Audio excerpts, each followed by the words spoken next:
이번 강의에서는 위원장님에게 그동안 임실치즈마을 운영 사례와 어려움의 극복 등 지역과 함께한 6차 산업화 사례를 알아보는 시간을 갖도록 하겠습니다. 박수로 맞이하겠습니다. 네, 반갑습니다. 앞에 선생님 계셔갖고 덕분에 제가 이렇게 환호를 받네요. 미리 3번 연습시킬 수 있으시더니 고맙습니다, 임 박사님. 네, 반갑습니다. 지금부터 한 90분 동안 함께 얘기할 건데요.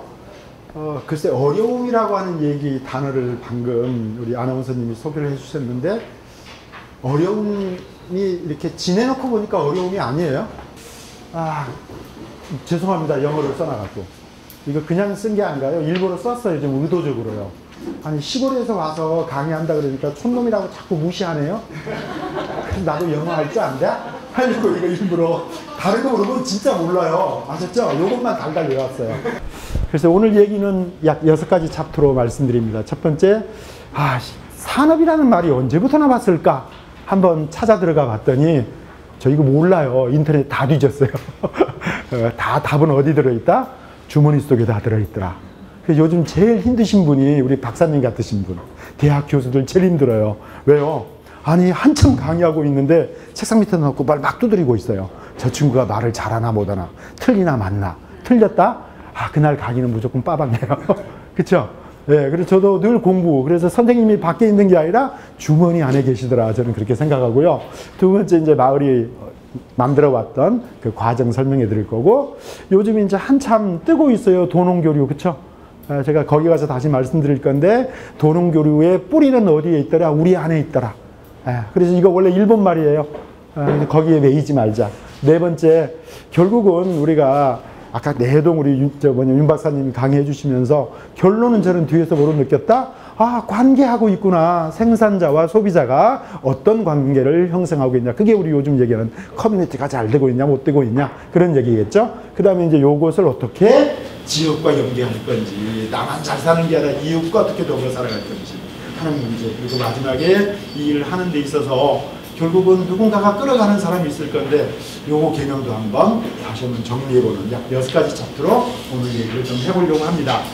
자, 잘 알아서 그런 게 아니라요. 한번 뒤져봤어요. 산업이라는 얘기가 언제부터 나오냐 그랬더니 1760년부터 여러분들이 잘 아시는 뭡니까? 영국의 산업혁명.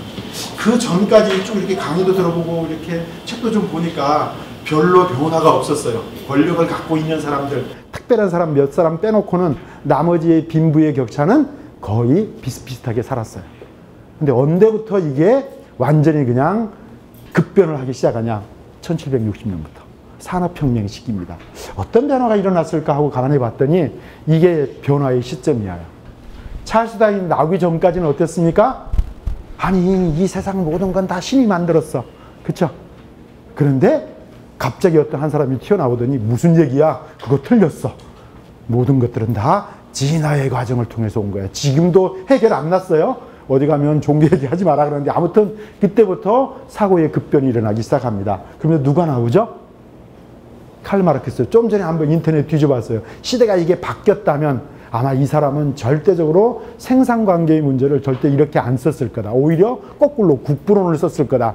그런 얘기가 인터넷에 나돌고 있네요. 아무튼 어땠어요? 자연과학이 등장하면서 결국 마르크스는 생산의 문제를 갖고 모든 것들을 해결하려고 노력을 했던 거죠. 아니 같은 연도에요. 1800년도에 세상에 니체가 나와요. 제가 이거 너무너무 좋아서 이 강의를 들었거든요. 14번을. 누구요? 포항공대의 이진우 교수가 EBS에서 특강 강의하더라고요. 그래서 하도에서 지난해 겨울에 다 옮겨 적었어요. 책으로 묶었더니 한 권의 책이 나오더라고요. 남의 거라서 출판은 못하지만 성경처럼 좀 간직하고 좀 보려고. 뭐라고 얘기합니까? 이 시대에 나와서 야야야, 내가 앞으로 200년들을 딱 들여다보니까 세상이 얼마나 많이 변할 건데, 그때 너희가 믿었던 그 믿음의 체계가 다 깡그리 망가질 건데, 그때 그 허무함을 너희들은 어떻게 견딜래? 너무너무 그게 격정이 돼서 어떻게 됩니까? 자신이 미쳐버리죠. 그렇죠? 예, 니체가 신이 죽은 시대를 말했죠. 그러다가 뭐가 나옵니까? 그 다음 시에 딱 가니까 이때까지는 뭐였다? 모든 것들이 인간의 의식에 의해서 움직여졌는데 아니야. 의식 밑바닥에 있는 무의식의 세계가 있어. 그 유명한 프로이드가 등장했던 시기가 바로 1700년도, 1800년도 사이입니다. 이때부터 세계는 어마어마한 급변의 시대로, 즉 변화의 시대로 가고 가는 거죠. 알고 봤더니 6차 산업의 핵심이 이 안에서 찾아볼 수도 있네요. 이건 올해입니다. 올 6월 달에 중앙대학교에서 강의했어요. 뉴욕대학의 유명한 심리학자죠. 세계적 석학이라 그러더라고요. 뭐 100대 안에 들어가는 인물이라고 그렇게 소개되고 있습니다만은 이 바로 조너선 하이트가 강의하면서 못 사는 나라하고 잘 사는 나라를, 즉 국민 총 생산량을 갖고 99개국을 조사해 봤더니 이런 도표가 나오더라. 즉 뭐예요? 전통만 붙잡고 있는 나라. 생존에서 절대 못 벗어나 있더라. 먹고 사는 문제 해결 안 되더라. 그쵸? 우리가 지향하는 거 이쪽으로 이렇게 가잖아요. 여기가 어디입니까? 덴마크 사는 쪽이 소위 스칸디나비아라고 하는 노르웨이, 스웨덴, 덴마크 다 이쪽 갔잖아요. 근데 이렇게 가 있는 거 흐름을 다 들여다보니까 이렇게 돼 있더라. 생존에서, 즉 전통에서 벗어나서 인간의 이성을 향해서 올라가다가 결국 거기서 그냥 끝나요? 쭉 옆으로 가는 거죠. 뭐에? 배고팠던 시절에는 배만 채우면 끝났는데 어때요? 그 욕구가 딱 완성이 되니까 그걸로 그냥 만족하시던가요? 아니죠. 아니 저희 동네에 계시는 70살을 잡수신 우리 아주머니가 그런 얘기 하더라고요. 제가 이런 얘기를 하니까 그래 맞았어. 내가 옛날에는 논 5마지기만 있으면 누군네 집에? 남자 집에. 그러면 그 집으로 시집 갔대요. 근데 지금은 어때요? 아니 수백억을 있다 그래도 그 남자가 좋아야 가지 그냥 자기 몸 줘요? 안 되잖아요. 그죠? 왜 그랬을까요? 결국 먹고 사는 문제가 해결되니까 야 내가 속박받기 싫어. 내가 자유롭고 싶은 거야. 라고 하는 시대의 변화로 흘러가고 있더라는 겁니다. 자, 그래서 아무튼 이런 것들을 좀 기반에다 전체를 깔아놓고 보니까 결국은 무슨 얘기냐. 오늘 우리가 주제로 하고 있는 6차 산업이라고 하는 것도 결국은 변화를 우리가 받아들여야 하는 건데 변화를 거부하면 어떻게 된다? 도태될 수밖에 없다. 그걸 얘기하고 있는 것 같더라고요.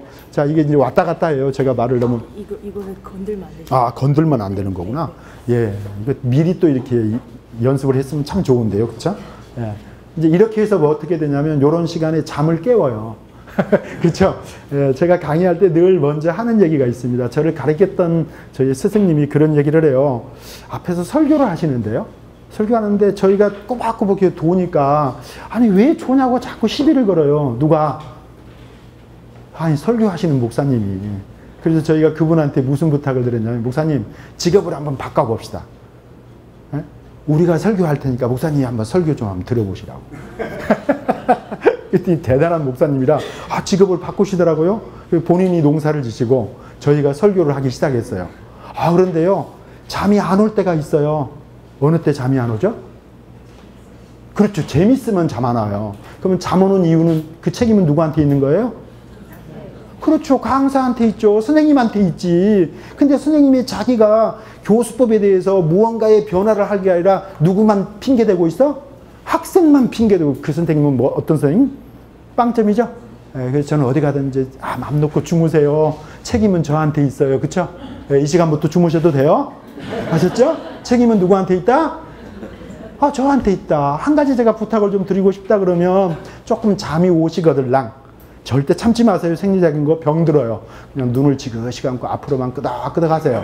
그럼 저는 어떻게 착각한다?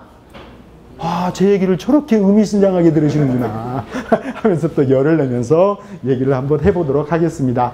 자, 그래서 이 육사산업 얘기는 어느 때 나와요?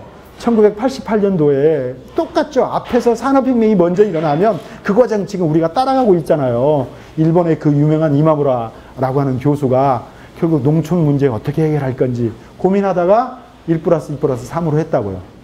그런데 한참 지나다 보니까 문제가 생겼어요. 아니 세상에 지금 농업을 중심으로 해서 고민해서 나온 산업의 이름을 육사산업화라고 정의를 내렸는데, 아니 1차가 빠져버린 거예요. 농업하고 아무 관계가 없는 2+3만 해도 뭐가 되더라? 5차 산업이 이루어지더라. 그러면 이게 농촌 지역을 뭐와 관계가 있는 건지 늘 고민하게 됐다가 안 되겠다 해서 개념 하나를 바꾸죠. 플러스를 뭐로 바꿔요? 곱하기로. 자, 그러다 보니까 1차가 제로가 되는 순간 곱하기를 하고 들어가니까 6차가 나오더라? 안 나오죠. 그쵸? 예, 그래서 6차 산업은 기본이보다 농업이 기본이다. 농업이 기본을, 즉 농업을, 농촌을, 농민을 살리기 위한 핵심을 저는 6차 산업화라고 정의를 내려야 되지. 그렇지 않으면 어떻게 된다? 아까 같이 그냥 산업화로만 간다 그러면 그렇지 2등 냉길라니까. 아니 중국산 싼 거 사다가 가공하면 아니 그건 5차 아니에요? 그렇죠. 농산물이 있으니까 1차고. 근데 그 농산물이 어디 농산물 거냐, 어디 지역 거냐가 중요하죠. 그래야 우리와 관계가 있죠. 그래서 로컬이라고 하는 것과 우리가 글로벌이라고 하는 것의 개념 파악을 정확히 해놓고 6차 산업의 문제를 접근해야 된다고 저는 생각을 합니다. 자, 아무튼 이제 그 핵심의 내용을 우리 강원대학교의 이병호 교수님은 또 이렇게 같은 내용이에요. 조금 더 우리 마음에 가깝게 닿게 하려고 그렇게 해석을 해 놓으신 것 같습니다. 자, 그래서 여기서 한 가지 좀 재밌는 거 하고 역사를 한번 우리 공부하고 갈게요. 지금까지 어떻게 배웠죠? 천동설을 주장하고 있다가 지동설이 바뀌어요. 그쵸? 네, 그때 어떻게 해요? 누가 주장했어요? 여러분들 어떻게 학교에서 배우셨어요? 이거 네? 코페르니쿠스가. 그쵸? 그리고 뒤에 누가 증명을 해요? 갈릴레오가 증명을 하죠. 몇 년도에? 1545년도에. 그런데 이게 틀렸다는 거예요. 세상에 이 지동설은 즉 뭐냐면 지구가 중심이 돼서 그동안에 태양이 지구를 중심으로 돌아가는 그걸 뭐라고? 천동설이라 그러잖아요. 그런데 지동설은 뭐예요? 아니다. 태양이 중심이 돼서 거꾸로 지구가 돌아가고 있다라고 주장을 하는데 이 핵심이 바로 어디서 나온다? 요렇게 우리는 학교에서 배웠다고. 근데 이것보다 딱 정확하게 100년 전에 한국에서 주장했다니까요. 우리 조선에서. 아, 우리 다 갖고 있어요. 대단한 민족이에요. 근데 우리 스스로 그걸 못 느끼고 있는 것 때문에 맨날 일본 가서 침 질질 이러고 배우니까 아베가 우리를 우습게 보는 꼴하지 않을까요? 우리 안에 있어요. 제발 좀. 그래서 제가 찾았어요. 1444년 딱 위에 마이너스 시키면 얼마나 100년이죠? 세종실록에 나와요. 제가 하는 얘기가 아니고 이순직이라고 하는 선생님이 이걸 갖고 증명을 한다고. 월식을 갖고 뭐라고 지동설을 주장을 하니까 미친놈 나왔네. 아까 우리 미친놈 나왔네 그랬다고요. 그러니까 너 증명해봐라 그러는 거 아니에요. 그래서 증명을 뭐로 했어요? 개기월식 갖고 몇 월 며칠 몇 시에 분명히 개기월식이 일어날 거다라고 딱 했는데 어떻게? 딱 맞는 거예요. 그러니까 세종이 모든 권한을 줘서 이 사람이 뭐를 만들어요? 조선에 맞는 달력을 만들어낸다고. 달력을 만들려면 어떻게 합니까? 아니 이 태양을 중심으로 지구가 1년에 어떤 시간 속에 돌아가는지를 계산을 해놔야 될 거 아니에요? 그런데 현대 물리학하고 딱 계산하니까 기가 막힌데 몇 초 차이가 나냐? 딱 1초 차이 나요. 현대 물리학으로 계산한 것과 이분은 뭐라고 주장하냐? 365일 5시간 48분 45초가 한 바퀴 돌아가는 시간이라고 딱 계산을 해놨어요. 아니 그때 계산기도 없어요. 주산이 있었어요? 제가 보기에 주산 없어요. 일본에서 들어온 것 같으니까. 근데 어떻게 계산을 했는지 보세요. 46초. 현대 물리학으로 계산한 시간이에요. 몇 초 차이 나요? 1초. 우리 민족이 이렇게 대단하다고요. 그런데 이 꼬라지를 한번 볼까요? 이게 다 이 실록에 나와 있어요, 지금. 그러니까 결국은 이건 누가 문제가 생겼다? 일제잔재가 청산되지 않은 것 때문에. 일본 아이들이 쏘는 역사를 갖고 제가 한 얘기가 아니라니까요. 나오잖아요. 여기 노부유키라는 일본 친구가 너희들이 지금 뭐에 돼 있다? 우리가 쏘는 역사에 딱 빠져서 여기서 벗어나려면 몇 년 걸린다? 100년 이상 걸릴 거다. 그래서 얼마나 우리가 역사 공부가 중요한지를, 그래야 육사산업도 제대로 된다는 걸 저는 말씀드리려고 요걸 좀 끄집고 들어왔어요. 예, 우리 안에 다 있어요. 자, 여러분들 지금까지 잘못 배운 거 하나 있어요. 육사산업은 무슨 깽똥소리 아니에요. 우리 안에서 올라와야 되니까 지금 제가 이 강조하는 거거든요. 한문이 먼저입니까? 한글이 먼저입니까? 그렇죠. 우리는 지금까지 한문이 먼저라고 배웠어. 근데 천만의 말씀이래요. 한글이 먼저래. 가림토 문자라고 하는 문자가 있어요. 이게 어디에 있어요? 아니 경상북도 경산에 있다니까요. 자, 이 글자에 어떻게 있어요? 흐름이. 이게 지금 뭐처럼 보여요? 이게 한문처럼 보여요? 한글처럼 보여요? 그래서 세종실록에 뭐라고 나와 있어요? 23년에 발표한 실록에 보니까 103권에 뭐예요? 비신자야라. 인문은 언문이에요. 지금 한글은 어떻게 나왔다? 옛 글자를 본받아 되었고 새 글자는 절대 아니라고 누가 증명해요? 아니 왕이 얘기하고 있잖아요 지금. 자, 그래서 최근에 이제 이 얘기가 나오기 시작합니다. 제가 김인술 박사라고 있어요. 오강대학교 최근 한문학을 갖고 박사학위 받으신 분이에요. 원래 부안이 고향이신데, 아니 이분이 이 얘기를 하는데 그 책에서 이걸 발견했거든요. 우리 안에 있어요. 이 얘기는 뭐냐? 6차 산업 하려면 자신감 가지시라 이거예요. 우리 내적 역량 키우시라 이거예요. 그래야 어떻게 된다? 제대로 된 마케팅이 나올 수 있다. 저는 감히 말씀드립니다. 자, 마을 얘기 하겠습니다. 저희도 한 32년간 지지고 볶고는 시대를 변했는데요. 돈 벌러 가니까 맞아요. 저 돈 진짜 좋아해요. 여기 돈 안 주면 저 절대 안 와요. 저 필요합니다. 그러나 우리 선조들의 얘기의 삶을 보니까 혹시 돈 싫어하신 분 계세요? 아, 진짜 제가 좋아한다고 말씀했잖아요. 싫어하시면 좀 놓고 가세요. 제가 좀 쓸게요. 그런데 살아보셨던 경험에 의해서 뭐라고 나옵니까? 돈은 벌려고 쫓아가면 어떻게 된다? 도망간다. 이건 그냥 나온 게 아니에요. 삶의 경험이에요. 경험적 지혜는 절대 뭐가 못 따라와요? 이론이 못 따라와요, 이론이. 그쵸? 그러니까 돈이 나를 따라오게 해야 된다. 자, 마을에서 돈을 벌기 시작하니까 행복하더라? 아니, 어때요? 행복하시던가요? 돈 많으니까? 아니, 보여주잖아요, 롯데가가. 삼성가가 보여주잖아요. 아버지 세상 날 형제지간에 만나지도 못해요. 그런데 돈 갖고 계세요? 아, 좀 돈 갖고 싶으세요? 네. 예, 필요한 만큼만. 맞아요. 돈 필요해요. 그쵸? 예, 돈이 나를 어떻게 쫓아오게 할 건지. 이런 고민들 쭉 하다가 돈이 벌리니까 행복할 줄 알았더니 아니더라는 거죠. 뭐 하려고 우리가 돈 벌려고 했지? 야, 우리가 행복하려고. 그래서 우리라고 하는 이 얘기를 하다 보니까 사람 얘기가 나와서 누구 노래 생각나요? 안치환이의 사람이 꽃보다 아름다워. 그쵸? 이게 저희가 2002년도에 발견했던 저희 마을의 캐치프레이즈였어요. 야, 우리 마을이 잘 만들어지면 분명히 안치환이가 와서 노래를 불러주고 갈 거야 라고 뭐를 했어요? 꿈을 꿨어요. 자, 2002년도에 우리가 무슨 꿈을 꿨어요? 꿈은 어떻게 된다고? 확인한 해였죠. 2002년도에 월드컵 때. 꿈은 어떻게 된다? 그렇죠. 2012년도에 와서 4곡 불러주고 가더라고. 네, 꿈은 어떻게? 이루어진다. 아까 대동 그림을 그리면 어떻게 된다? 아, 이루어지는 거니까요. 알고 봤더니 최진석이가 강의하면서 그러더라고요. 서강대학교에 인문학이란 별것도 아니더라. 인간이 그리는 무늬가 인문학이더라. 그렇죠? 근데 우리는 인문학 그러면 거창한 놈만 하는 걸로 생각하잖아요. 아니, 이진아가 그려온 삶의 무늬는 인문학이 아닌가요? 그렇잖아요. 각자가 그리시는 무늬가 여러분들의 삶의 무늬가 되니까 그 분의 학이 되는 수 있는 거죠. 이게 바로 자신감. 요한에서도 같이 나옵니다. 자, 아무튼 이제 저희 마을은 임실군, 임실읍, 전라북도 임실군, 임실읍, 금성리라고 하는 마을 안에 화성마을, 중금마을, 금당마을 3촌으로 형성된 걸 합했어요. 전체 가구수 69가구에 234명, 논 한 80헥타, 밭 80헥타, 빼놓으면 나머지 뺑뺑 다 산인데 요즘 초지가 조금 늘어나는 그런 아주 정말 척박한 그런 지역입니다. 그런 데에서 30년간 마을 가꾸기 잘했다는데 뭐 하나 자랑할 거 있니? 라고 저한테 물어본다면 다른 것보다 당당하게 이거 하나 말씀드릴 수 있겠어요. 234명 중에서 60세 이하가 152명. 몇 퍼센트? 65%. 무슨 얘기하고 있어요? 마을이 젊어진 거죠. 제가 보기에 대한민국에서 아마 1, 2등 안에 들어가는 것 같아요. 이 정도로 젊어졌다. 왜 젊어졌어요? 아니, 살만하니까 그냥 안 나가는 거 아닌가요? 예, 그것이 바로 자랑거리라고 생각을 합니다. 그래서 아무튼 그 두 분의 가르침을 통해서 지지고 볶고 하는 시기를 계속 하고 왔는데요. 제가 제일 좋아하는 시예요.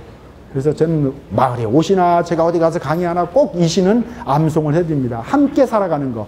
가족 마찬가지고 부부지간에 마찬가지고요. 부자지간에 마을 사람과 이웃과의 관계 이것만 갖고 가면 모든 건 해결되더라. 그래서 저는 혹시 이제 그런 얘기합니다. 혹시 교회 다니세요? 그러면 찬송가 뒤에다가 아니다. 시편 뒤에다가 이걸 좀 붙여 넣으시라고. 그래야 성경이 살아 움직이는 성경이 될 건데 요한계시록 끝에 가서 뭐라고 그랬어요? 1.1도 변하지 않는 것 때문에 성경은 망할 것 같아요. 그렇잖아요. 변해야 되는데 변하지 말으라 그랬으니까. 자, 아무튼 이제 한번 낭송하겠습니다. 흔들리며 피는 꽃 도종환. 흔들리지 않고 피는 꽃이 어디 있으랴. 이 세상 그 어떤 아름다운 꽃들도 다 흔들리면서 피었나니 흔들리면서 줄기를 곧게 세웠나니 흔들리지 않고 가는 삶이 어디 있으랴. 다 실수하죠. 다 흔들리죠.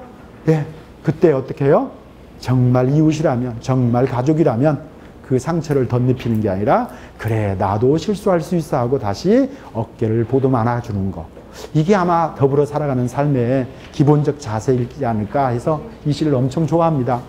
마을에 돈도 많이 벌었어요. 요즘은 조금 적자를 보고 있긴 하지만 희망입니다.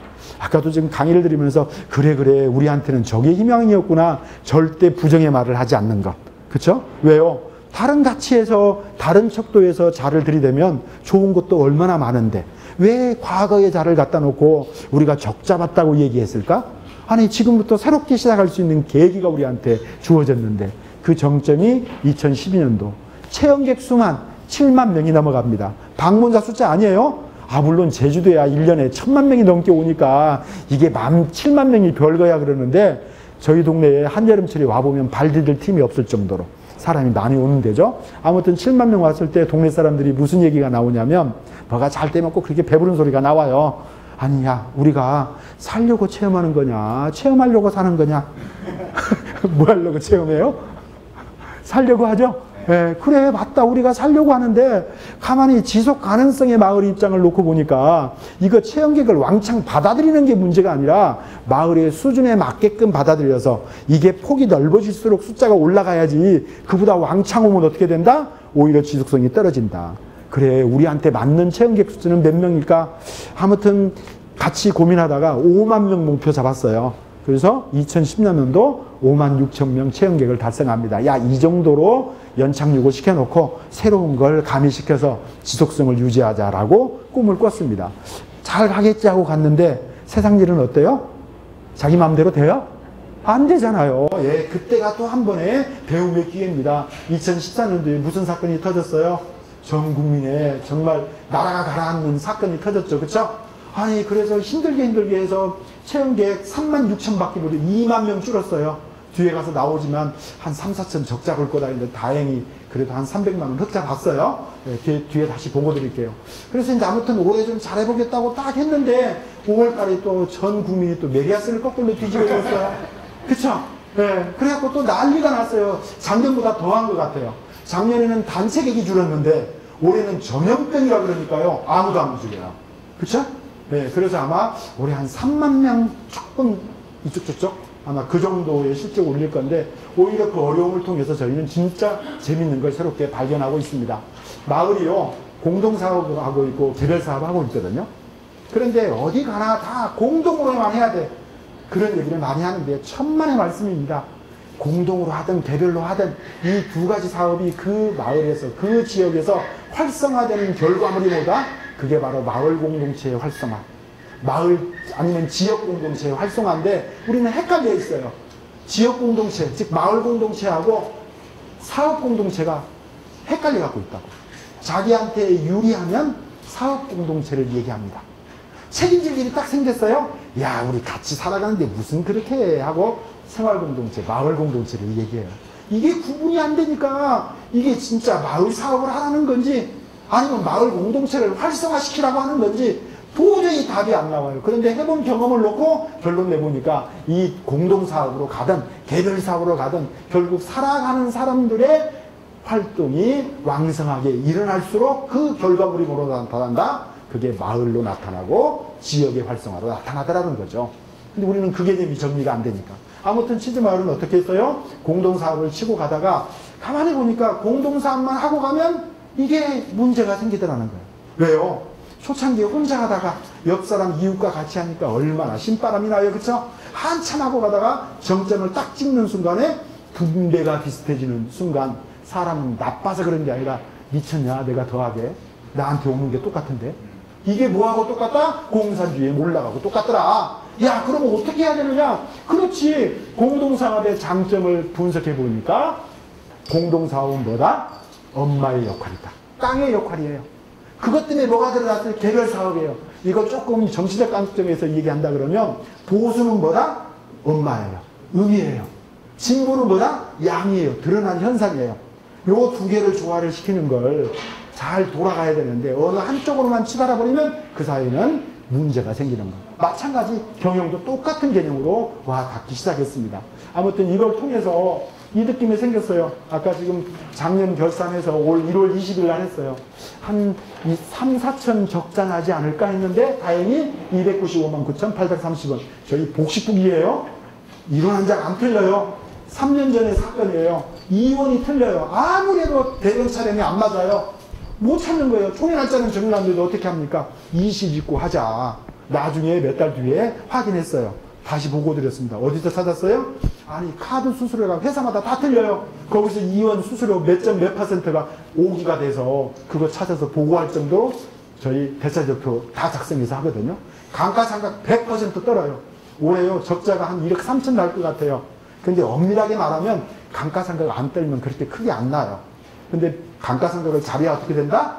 그게 건전 경영이 되는 거죠. 아무튼지 내용을 딱 보시면 여기 어떻게 됐어요? 잉여금이 나왔는데 치즈마을에는 배당이라는 단어가 없어요. 아니 공동체 사업하는데 배당 않고 어떻게 해요? 그게 저희들만이 찾아냈던 비법이었습니다.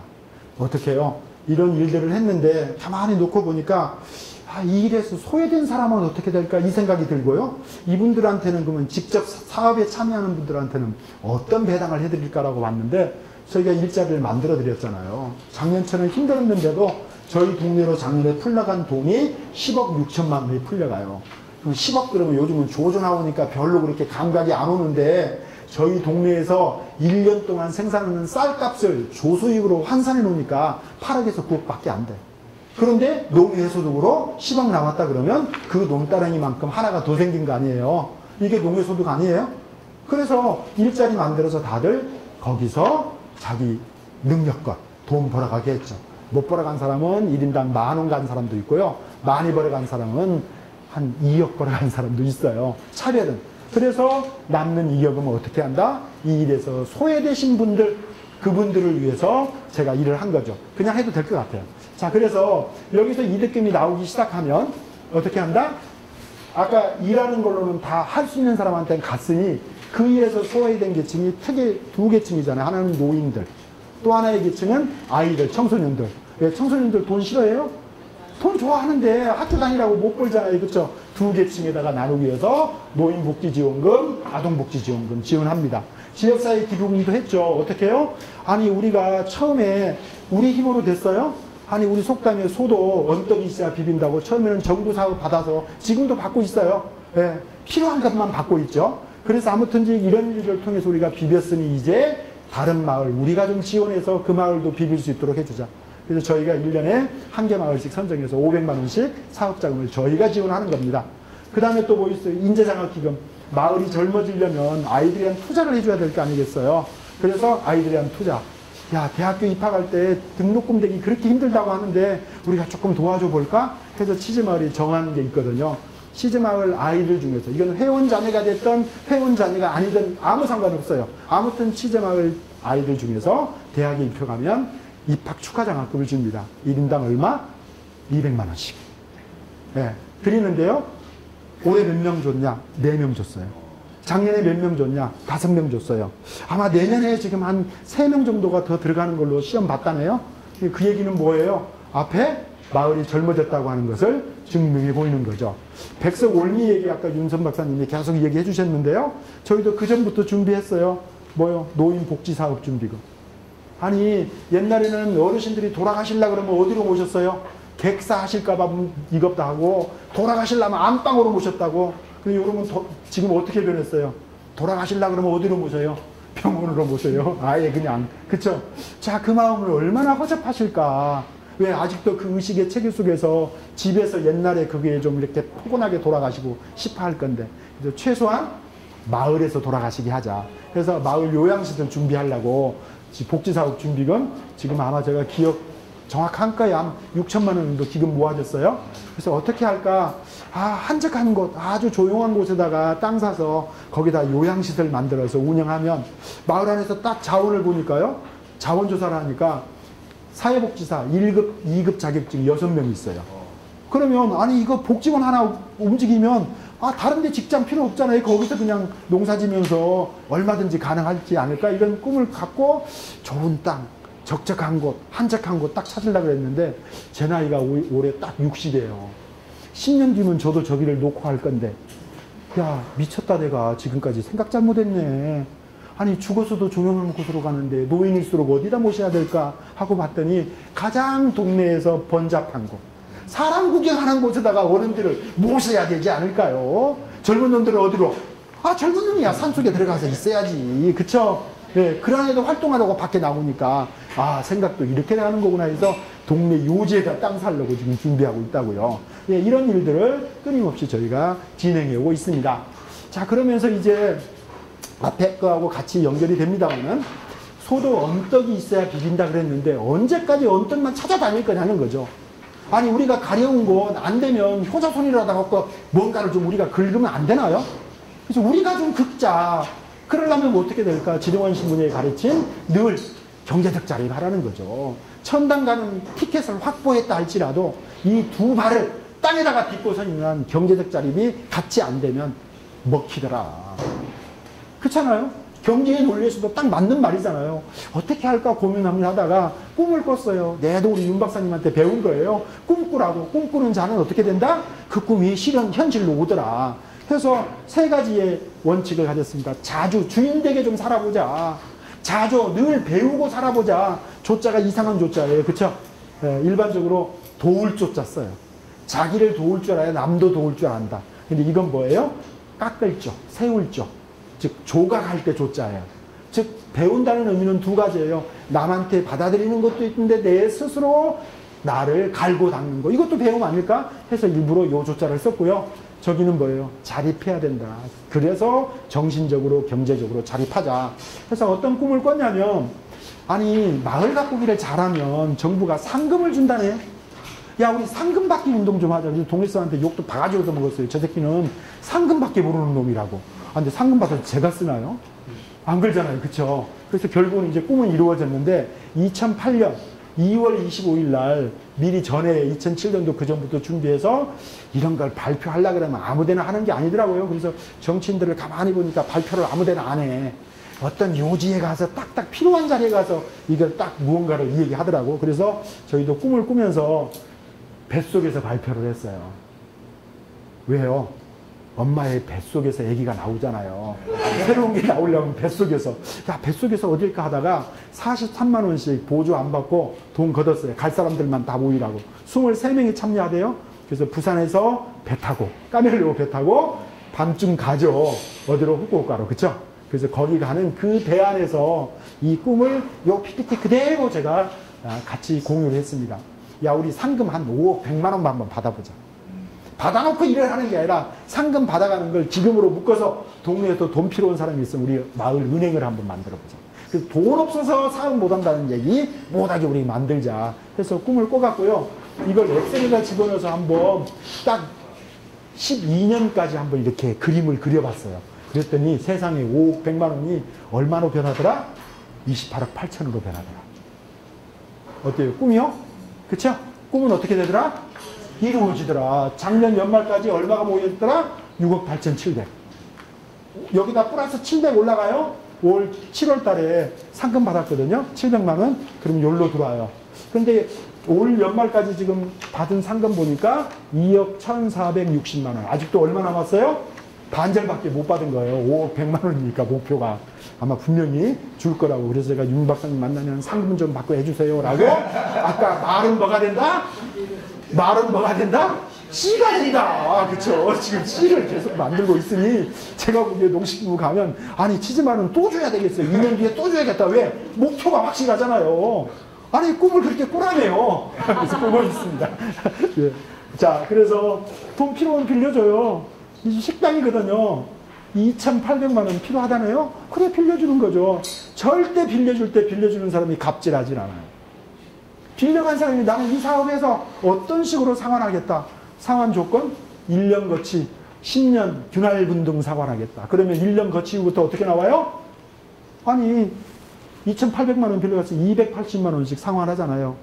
대신 이자는 무이자다. 아, 무이자에도 동네 손에 하나도 안 봐요. 왜 안 보는지 제가 비법 뒤에 가서 설명드릴게요. 이 집 피자집이에요. 아니, 이거 한다 그랬을 때 동네 사람 다 미친놈. 아까 같이 우리 윤 박사님 청할 때 저 미친놈. 나중에 저 미친놈한테 뭐 하러 가자? 배우러 가자. 그쵸? 배우러 이 집 오시라고요. 이 집 원래 이 친구가 뭐였어요? 전북대 철학과 나오고 그러고 어떻게 하다가 아무튼 저기 대전 쪽에서 핸드폰 가게를 했다고. 그런데 치즈마을 잘 들어간다고 생각하니까 때려치우고 와서 피자집을 한다 그러니까 미친놈, 망하려고 환장했네. 왜요? 아니, 여러분들 여기 지금 우리 앉아 계시는 이곳에서 우리 피자집 한번 전화 한번 해볼까요? 한 판 시켜볼까요? 몇 분 만에 배달해줘요? 아니, 길어봤자 10분 콜라 공짜로 끼어갖고, 그쵸? 예. 그런데 누가 시골 와서 이거 할 거냐는 거죠. 그러니까 망할 거 뻔하다고 느꼈는데 이 집 대박 맞는 집이에요. 그러니까 꼭 이렇게 되면 어때요? 미친놈이라고 했다가 나중에는 어디가 아파? 배가 아파. 어디 배가 아파? 야, 제가 보니까 윗배가 아프면 괜찮아. 뭐냐, 안 좋아요. 아랫배가 아프면 괜찮아요. 왜요? 사모님 죄송해요. 제가 이건 그냥 성적 발언이 아니라 애기 낳을 때 윗배가 틀어요? 아랫배가 틀어요? 나보신 분들만 알아. 그쵸? 예, 처녀들은 몰라요. 나중에 느껴보세요. 아랫배가 틀면 나와요. 윗배 아파갖고는 큰일 나요. 그럼 광난 날 때 아픈 거야. 배 아플 때요. 아무튼지 어머니 얘기했습니다. 이 집은 2번에 걸쳐서 1억 4천만 원 빌려가지고 7천만 원씩 2번. 예, 그런데 이 집도 똑같이 갚는 방법은 네가 제시해. 빌려간 사람이. 그래서 이 집도 자기가 당당하게 1년 거치 10년 균할 중신상. 자, 그럼 어떻게 돼요? 이 집에서 1년 뒤부터 280만 원 들어오죠? 이 집에서는 1년 뒤부터 해마다 얼마 들어와요? 1,400만 원 들어오잖아요. 두 개 합치면 약 1,700. 마을에서 잉여금 생긴 놈 또 몇천 합치면 또 몇천만 원 만들어져요. 다음 사람 또 밀려주면 되고 그 다음에 또 들어오죠. 자, 뭐가 됩니까? 눈덩이 경제가 일어나는 거죠. 이게 자립경제 아니에요? 그래서 문제는 이제 이렇게 자립경제가 됐을 때 이 사람들만 잘 먹고 잘 살아버리면 말 그대로 공동체 와해잖아요. 또 다른 면에서 그냥 자기 혼자 잘 먹고 잘 사니까. 그래서 우리 속담에 있는 사촌이 논사도 배 아프지 않는 그런 마을은 만들 수 없을까? 고민하다가 꿈을 꿨던 게, 그래, 이자는 무이자로 주는 조건인데 어떻게 니네들이 치즈마을에서 이런 체험이나 이런 식당을 할 수 있는 아이디어를 얻었냐. 그 아이디어는 뭐다? 마을 공동체가 적어도 체험 객수 5만에서 7만 정도를 끌고 들어오니까 그분들을 향해서 내가 밥 장사를 해도 되겠네. 이런 체험을 해도 내가 먹고 살 수 있겠네. 농해소득을 올릴 수 있다는 생각이 떠올랐으니 그 고마움을 마을에다 좀 표시 좀 하자. 말로만. 아니, 성경에 보니까 뭐라고요? 물질 있는 곳에 뭐도 있다고? 네 마음도 있다고. 그러니 좀 물질 좀 내자 해서 낸 제도가 매출액의 3에서 5%를 내기로 한 거예요. 그러면 3%는 뭐냐? 자기가 노력해서 손님을 끌고 올 때는 3%. 가만히 있는데 치즈마을 운영위원회가 오늘 50명 손님 당신네 집 식당 갑니다 하고 그냥 앉아서 토스해 주니까 그건 5%. 즉 마을이 그냥 소개해 주는 거니까 해서 매출액이 5%니까 만약에 7,000원짜리 치즈 돈가스를 드셨다? 그러면 얼마예요? 57이 35, 350원이 마을로 떨어온 거죠. 알고 봤더니 뭐 하고 있더라? 요거 하고 있네. 사촌이 논사도 배 아프지 않는 무슨 경제 하고 있다? 협동경제. 왜 협자가 이상하죠? 그쵸? 공부하니까 10십자에 힘력자 3개, 그것도 맞을력, 화합할력. 같은 동자, 마음신변에다가 힘력자 3개, 그것도 맞을력, 화합할력. 근데 요 글자는 무슨 글자다? 이건 을을협, 협박할 협자예요. 아니, 근데 무슨 놈이 이게 동자야? 라고 하는데, 아니, 세상에, 저희 아내 때문에 제가 배웠다니까. 제가 이래봐도 7푼이요. 아내 자랑하면 7푼이라며. 좋아. 그냥. 네, 저희 아내 덕분에 제가 컸으니까. 그런데 이게 뭐냐면 저희 아내가 알려주더라고. 올해 1월 6일 자리에. 날짜도 안 잊어먹어요. 울진 강의 갔는데. 그런데 갈 때마다 꼭 모시고 와요. 제가 오늘 제주도도 오늘 제가 모시고 왔어요. 왜냐면 꼭 2박 3일에요. 여기 와서 제가 번 돈은 무조건 저희 아내한테 봉사해야 된다고 생각했는데 너무 바빠서 벌써 내일 들어가야 돼요. 그래서 지금 모시고 왔어요. 하도 많이 해서 질려서 아까 있다가 지금 나가신 것 같아요. 네. 자, 그래서 아무튼지 제가 무슨 얘기 하려다가 맞다. 1월 6일에 저한테 하루 종일 딱 자고 났는데 아니 제 손을 꽉 잡는 거예요. 아침에. 그러더니 뭐라 그러냐면 여보 같이 사는 건 서로한테 부담되지 않아? 어때요? 저는 그 달라요. 그렇구나. 우리는 협동을 다 좋다고만 생각했잖아요. 항상 음과 양처럼 50이 좋으면 50이 안 좋은 것도 있다고. 물론 좋고 나쁘니 별것도 아니지만. 그래서 거기서 깨달았어요. 알고 봤더니 요 글자가 보이기 시작한 거예요. 이게 뭐예요? 우리 여성들이 한 달에 한 번 하는 달거리요. 이게 없으면 뭐가 안 나온다? 생명이 안 나온다. 그래서 뭐다? 처음처럼이다. 처음이라는 말을 한문으로 쓰면 어떻게 돼요? 고처자에 음지음자요. 양은 음에 처해야 어떻게 된다? 생명으로 나온다. 뒤에 가서 제가 그냥 하는 게 아니라 조너슨 하이트의 강의 속에서 발견했던 음양의 이치를 제가 갖고 다시 한번 설명을 해드리도록 하겠습니다. 자, 이건 꼭 좀 하고 넘어가게요. 신토부리 이거 운동 누가 시작했어요? 아니 우리 농협에서 신토부리 운동 했잖아요. 우리 몸은 뭐다? 흙과 둘이 아니라 하나다. 그러다가 운동이 뭐로 갔어요? 도시와 농촌은 둘이 하나고 하나다. 요 이론의 철학의 체계를 일본이 갖고 들어가서 만든 나라가 도농교류라니까요. 그러면 우리가 배운 사람들은 어디서 찾아야 돼? 우리 내적 역량에서 찾아내서 우리의 당당함을 만들어야 되는데 꼭 항상 어떻게 된다? 다른 데 가서 배워서 그걸 갖고 써먹으려고 그런다. 또 일본에 침 질질로 가가지고 6차 산업 해야 된다고. 6차 산업 우리가 다 했다고 아까 윤 박사님 얘기하셨잖아요. 우리 삶이 6차 산업이라고. 그쵸?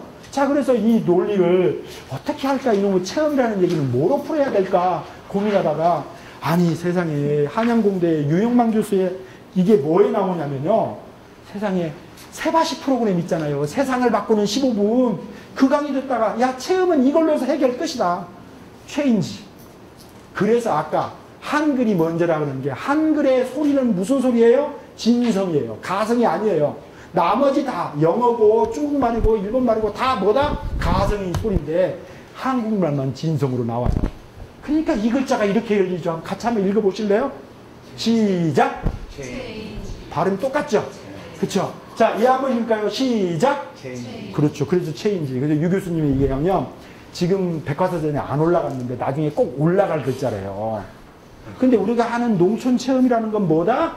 소득증지 아니에요. 그럼 돈 안 따라온다고 했잖아요. 돈이 나중에 따라오게 해야 되니까. 돈 벌려고 하면 소비자 절대 마음 안 주니까. 아셨죠? 자, 그래서 몸에 내가 알고 있는 지식이 몸으로 확인하는 거예요. 그게 바로 뭐다? 이게 체험 활동인 거죠. 그렇게 이게 몸으로 와야, 고통으로 따라와야 내가 알고 있는 지식이 뭐로 한다? 깨달음으로 연결된다. 그렇게 깨달아지는 지식이라야 뭐 할 수 있다? 세상을 체인지, 변화시킬 수 있다. 여기까지는 이해가 갔어요. 근데 아니 한문도 많이 공부도 안 했는데 그래도 좀 들어봤다고 했는데 이 글자를 왜 그렇게 파자를 안 했을까? 이렇게 딱 하니까 이게 무슨 글자? 화살시자. 이렇게 딱 하니까 입구자예요. 현장에 체험되지 않는, 즉 경험되지 않는 지식은 뭐와 같다? 상대의 목근육에다가 화살을 쏘는 아픔을 준다. 그러니 우리가 지금 농촌 체험한다고 하는 게 이게 얼마나 귀한 가치의 일을 단순히 내 물건 좀 팔아먹고 내가 좀 소득 증대에 올리겠다고 이 교육의 가치를 끌고 들어간다? 저로서는 벌벌 떨리기 시작하더라고요. 아, 이게 그냥 해서는 안 될 일인데. 자, 어떤 결론이에요? 그렇게 내가 알고 있는 지식이 체험을 통해서 인정되어질 때, 확인되어질 때 그 지식은 뭐가 된다? 지혜가 된다. 그래서 이 지혜 지자를 어떻게 썼어요? 그렇게 알아지는 지식 밑에다가 나리를 썼잖아요. 세상을 밝히는 뭐가? 지혜가 된다. 농촌체험 같이 이 이상 뭐가 더 필요할까요? 이걸 붙잡으시면 제가 보기에 누가 감동이 온다? 그 마을에서, 그 농장에서 체험한 소비자가 그 마을을 블로그에다가 아니면 SNS에다가 띄워줄 거다. 그냥 띄워달라고 하는 게 아니라 왜? 자기 마음이 동하는데. 그쵸? 네, 그래서 이걸로 저는 체험 그냥 해석은 끝난 것 같고, 저를 가르쳤던 선생님이 제가 마음에 붙잡고 있어요. 이건 농사꾼만이 경험했던 거예요. 뿌리 없으면 잎 나와요, 안 나와요? 안 나오죠. 자, 잎이 없는데 뿌리가 커요, 안 커요? 죽어요. 잎 위에 죽으면. 자, 그래서 긍정으로 바꾸면 뿌리 나온 곳에 반드시 뭐가 나온다? 잎 나온다. 잎이 나와야 뿌리가 있다. 그쵸? 이 원리를 그대로 도농도류에다 한번 연결을 시켰어요. 자, 하고 시키고 보니까 농촌은 뭐다? 뿌리의 역할을 하고 있는 거다. 도시는 뭐예요? 뿌리에서 공급된 영양분의 결과물이에요. 이것을 뭐로 좀 농민들한테 쉽게 설명할까 고민하다가 제가 농사꾼이니까 마침 저를 또 가르쳤던 스승이 또 한 분 계셔. 저는 유불선을 같이 하거든요. 그래서 스님이 한 분 계시는데 그 유명한 정도전이가 나오는 거기 즉 두 왕이 나왔던 성수산 상야매라는 그 절에 계시는 동요 스님을 찾아갔더니 갈 때마다 이분은 책 보시를 해요. 책만 사서 주는 거 돈만 생기면. 그래서 한 20권 이상 책을 얻어온 것 같아요. 그래서 이제 주신 거니까 고마워서 이렇게 넘기다 보니까 이 글자가 나와요. 종체기용. 책 본질에서 뭐가 나왔다? 쓰임 용으로 드러났다. 아 보니까 오늘의 도시는 농촌이 없으면 절대 드러나지 않는 거예요. 도시국가 몇 개 빼놓고는. 자 어떻게 드러났을까? 양분이 줄기 타고 올라가서 결국 녹록길을 가야 그래야 잎도 나오죠?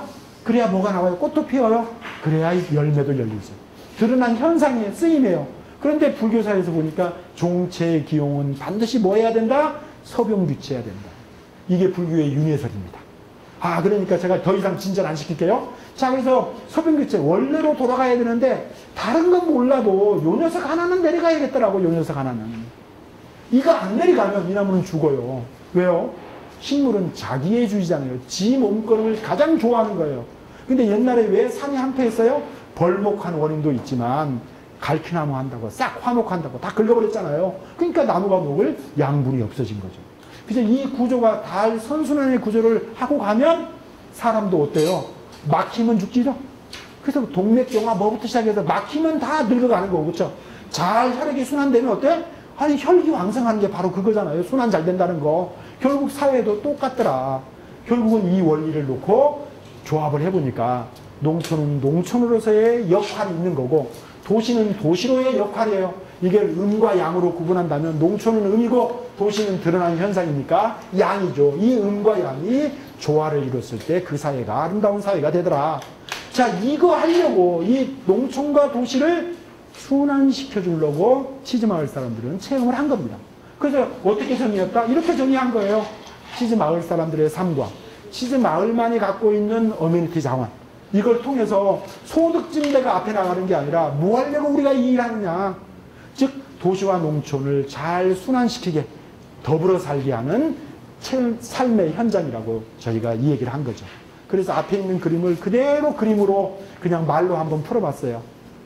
여러분께서는 도시의 단풍잎으로 치즈마을에 오셨습니다. 이제 여러분의 발걸음을 통해서 우리 모두가 행복해지는 사랑의 길을 걷고 계십니다. 사람이 꼭 아름다운 치즈마을 사람들은 여러분의 방문을 환영합니다. 여러분을 사랑합니다. 한마디도 뭐가 없어요? 소득된 게 없죠? 그러니까 그때서 어떻게 하더라? 자기 스스로 지갑을 열어놓고 가더라. 객단가 1인당 3만원에서 기본 5만원까지. 시골에서 그렇게 풀고 가는 마을 쉽지 않아요. 예, 그게 현실로 다가오더라는 거죠. 자, 결국 이건 어디하고 관계된다? 소비자하고도 관계되는 것 같아요. 제가 보기에 6차 산업 어차피 해서 도시 소비자가 만들려면 관계의 키워드인데 이건 부부의 관계도 똑같고요. 이웃의 관계도 도시 사람과 농민과의 관계도 똑같더라. 저는 세 가지의 키워드를 갖고 늘 살고 있습니다. 이런 얘기 할 때마다 동네 사람이 그래요. 자식 저는 살지 못하면서 이렇게 한다고. 맞아요. 제가 이게 안 사라지니까 이렇게 좀 살아보려고 지금 몸부림치지 이게 완성되는 순간 저는 절대 이 얘기를 할 필요성을 못 느낄 겁니다. 미리부터 전제 깔아놓고 말씀드릴게요. 첫 번째 키워드, 마을 사람과 살아보면서 존중의 키워드를 갖고 가면 좋겠다는 거죠. 그래서 너무 성경에서 찾아보면 또 다 요즘은 너무너무 그냥 교회가 흔해져 갖고 그래서 그쪽에서 안 찾아보려고 노력을 했어요. 그러다 보니까 어느 책에서 이런 글이 나와요. 이 세상에 살고 있는 모든 살아있는 것들은 살아있음을 다 보여주려고 한다. 돋보이려고 한다. 그렇지. 이게 존중이라고 저는 생각을 했고요. 요 내용을 놓고 제가 아니 이거 몰라 이제 한문 진짜 몰라요. 그런데 세상이 너무 좋아져 갖고 계시는 스마트폰에다가 노자 도덕경 1장부터 81장을 치면 다 나온다니까. 뭐만 읽을 줄 알면? 한글만 읽을 줄 알면. 그렇죠. 이렇게 좋은 세상에 우리가 살고 있다고요. 13장 총욕 약경이라는 말씀인데요. 그 해석에 의하면 총애를 받으나 비웃음을 받으나 늘 놀란 듯이 살아라. 그 말은 뭐예요? 늘 새롭게 살아라는 말씀같이 저한테는 다가오더라고요. 그 말미에 귀신이 차나 약각이 차나 애신이 차나 약각딱 차나 나를 귀하게 여기는 것처럼 어떻게 세상을 귀하게 여기는 것 같이 해야 그 세상을 너한테 맡길 수 있다. 그래서 이상하다. 어디서 걸려 넘어진 것 같은 이런 거 천하자에서. 왜요? 우리는 세상 천하만 천하라고 생각하는 거예요. 그래서 노사선생님은 1장에다가 도가도비상도 명가명시상면 내 말에 매이지 말아라. 내가 말하는 천하는 나도 천하, 너도 천하, 우리도 천하, 우리가 살고 있는 세상도 천하. 그러니까 뭐예요? 나를 사랑하는 것처럼 즉 마을을 사랑하는 사람한테 그 마을을 맡길 수 있다. 이건 제 해석 아니에요. 모든 사람이 똑같이 해석을 하더라고요. 아니 알고 봤더니 제가 읽는 성경의 사건하고 똑같네요. 이웃을 사랑하는데 누구처럼 사랑하라고요? 네 몸처럼 사랑하라고. 아니 그렇게 얘기해야 진리고 이렇게 하면 진리 아니냐? 그렇잖아요. 그렇죠? 같은 얘기, 모든 깨달음의 경지에 올라간 사람은 같은 얘기 하더라. 나를 귀하게 여기는 것처럼 상대도 귀하게 여겨라. 그래야 어떻게? 관계가 좋아지더라. 예, 공자의 얘기는 떼겠습니다. 자, 그래서 이걸 어떻게 알고 있으면 실천해야 할 거 아니겠어요? 아까 같이 행동으로 옮기시라고 내동 알려주시네, 우리 윤 박사님이. 그렇잖아요. 행동으로, 이것도 옛날부터 그러셨어요. 아는 건 행동으로 옮기라고.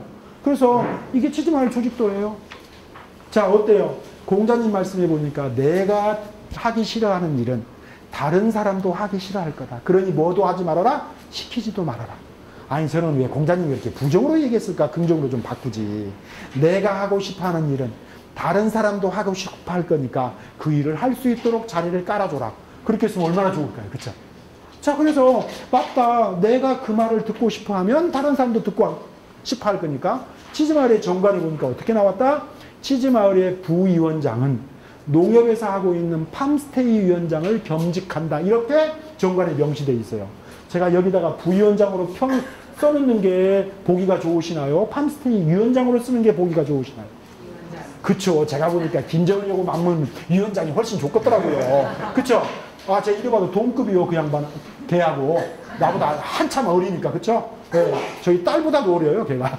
예, 아무튼지. 자, 근데 가만히 놓고 보니까 저희 정관이 어떻게 됐다?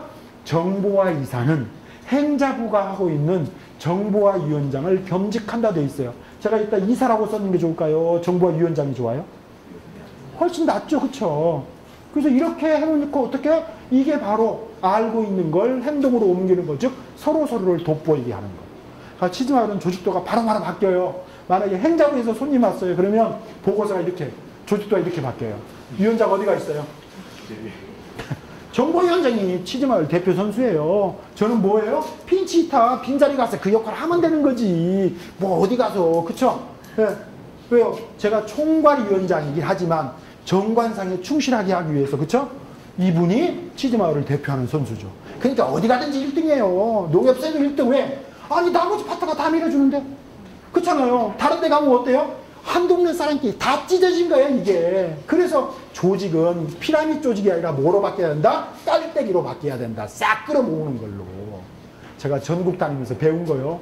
그래서 이거 70년도, 2007년부터 이렇게 했어요, 2007년부터. 그러니까 어떻게? 마을 안에 그 사람끼리 서로 연대의 체계가 끈끈해지더라.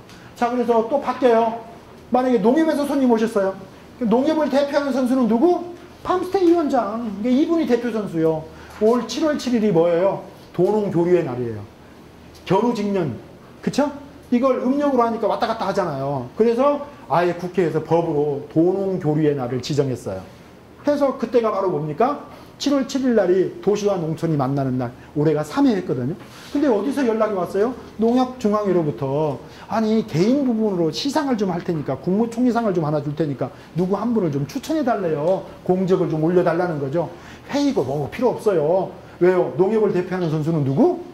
팜스테이 위원장 공적조서 올렸죠. 제가 할 일은 뭐예요? 아니 7월 7일 아침에 차 대기시켰다가 모시고 가서 상 받으면 박수 쳐주고 사진 찍어주고 꽃다발 갖다 주고 그게 제가 해야 될 역할. 뭐예요? 내가 하고 싶어하는 일은 다른 사람도 하고 싶어 할 거다. 이 세상에 존재하는 모든 것들은 자기 살아있음을 드러내 보이고 싶어 한다. 그래야 어떻게 된다? 그 조직이 괜찮은 조직이 되더라. 결국 그게 바로 앞에서 했던 존중의 개념을 몸으로 한번 부딪혀서 행으로 옮겨 올려가는 노력입니다.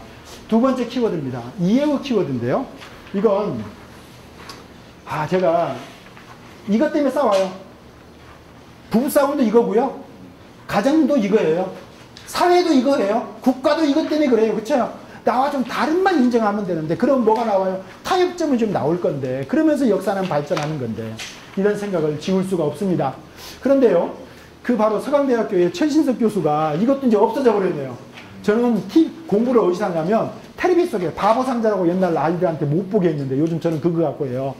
거기에요. EBS의 인문학 특강을 들어가 보면요. 5만 숙각들의 강의가 다 들어있거든요. 시간만 나면 들어요. 너무너무 좋아서 이것도 다 옮겨 적었어요. 제가요. 갖고 지금 아예 책으로 묶었습니다. 옆에 그냥 딱 놓고 쓰려고. 근데 그 14번의 강의 중에 저한테 꼽히는 키워드 하나가 이거예요. 나를 보는 IQ는 13이래.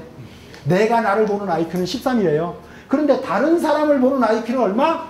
1억 3천이랍니다. 저는 이 공부를 이렇게 하거든요. 가만 있어봐라. 내가 나를 보는 IQ가 13이라면 야 그렇게 멍청하다고 우리가 얘기하는 돼지 새끼 IQ는 얼마가 될까? 궁금하지 않으시나요?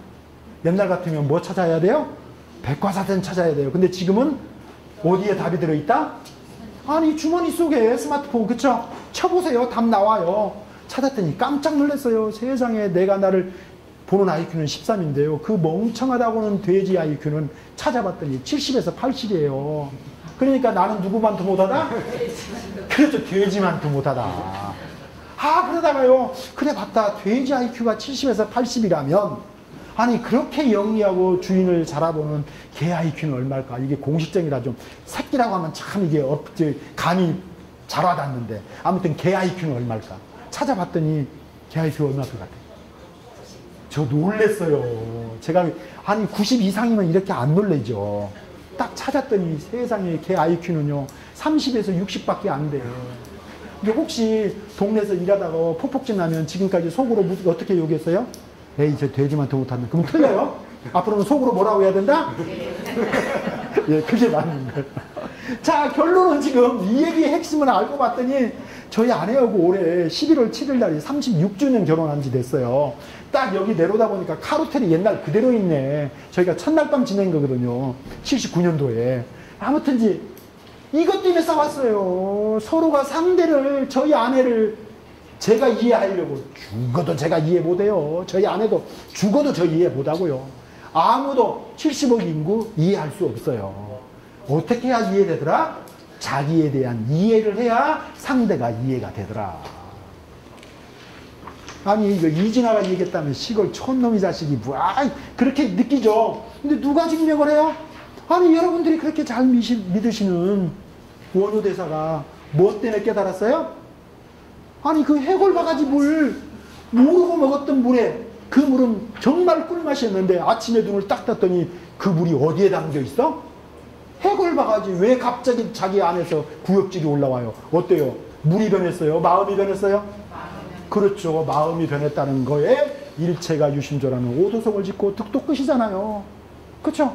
알고 봤더니 뭐다? 자기에 대한 이해하면 상대는 이해되는 건데 지금까지 우리는 마을 사람을 이해시키려고 그랬고 죽었다 깨어나도 안 돼요. 이건 자기도 이해 못하는 순간 모든 거 다 이거예요. 아니 심지어는 뭐예요? 복제라도 같은 게 하나도 없어. 달라요 다. 제가 한 얘기가 아니라. 그렇죠? 자 그래서 결국은 뭐를 간다? 우리의 이해는 상대의 이해가 간다. 나에 대한 이해. 자 두 가지 키워드가 똑같죠? 존중도 누구에 대한 존중? 나를 귀하게 여긴 자기에 대한 존중이에요. 그래야 상대도 존중할 수 있어요. 자기를 사랑할 줄 알아야 누구도 상대도 사랑할 수 있는 거예요. 두 번째 이해도 보다 상대에 대한 이해가 아니라 나에 대한 이해가 끝났을 때 상대가 이해된다. 아셨죠? 마지막 세 번째는 의식의 세계입니다. 자, 이 의식의 관점을 어떻게 설명하는 게 좋을까 해서 6차 산업의 역량, 저는 이렇게 감히 이 공식을 제가 설명할 수 있는 실력이면 여러분하고 저 못 만나요. 대학교 강단에서나 만나겠죠. 즉 뭐예요? MC 자슴. 많이 들어봤죠? 네. 아인슈타인의 특수상대성 이론. 그쵸? 힘이라고 하는 건 어디서 나온다?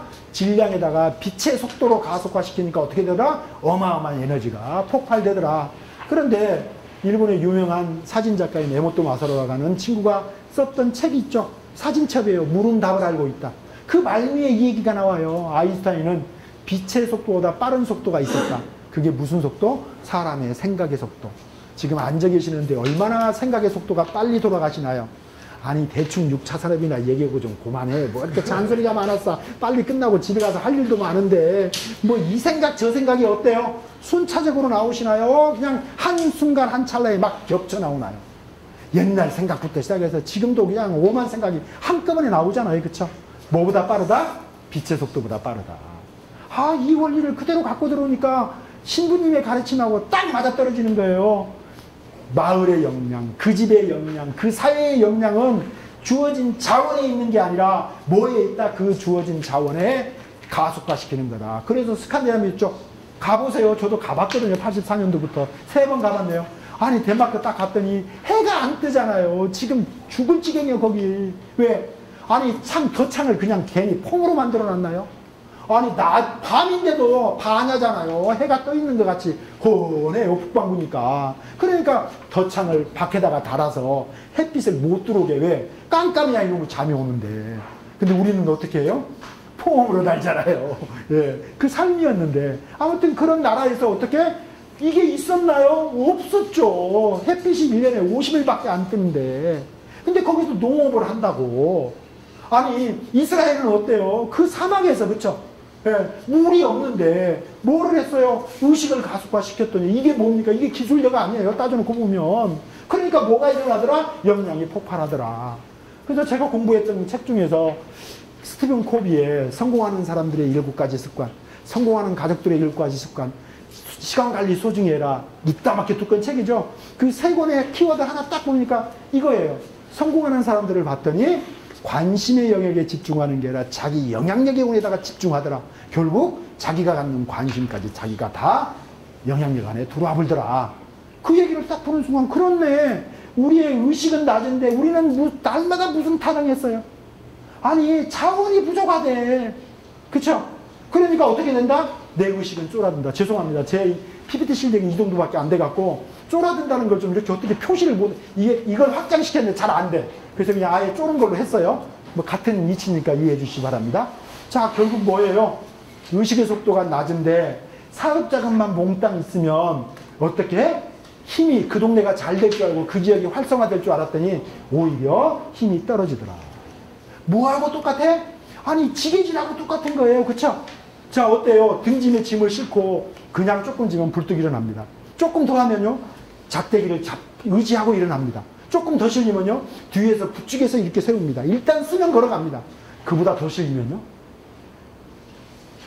망조입니다. 못 일납니다. 그쵸?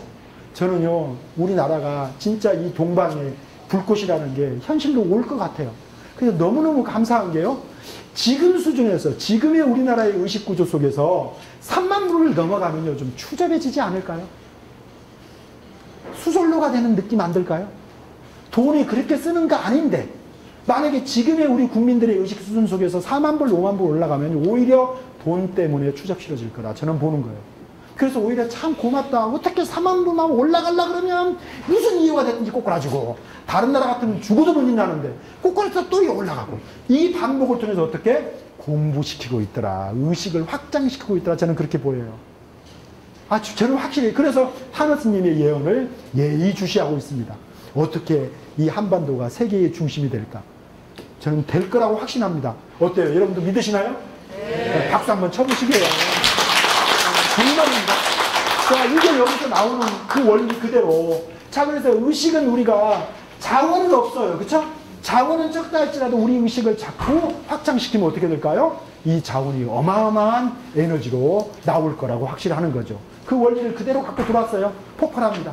전국을 저도 다 돌아다니고, 올해도 한 70군데의 마을을 제가 전국 돌아다녔고요. 저희 마을에 벤치마킹 오신다는 게 한 50군데 오셨어요. 오시는 분마다 매동 제가 이 얘기합니다. 제발 좀 자원 타령하지 마세요. 돈이 없는 게 아닙니다. 내 의식이 낮을 뿐입니다.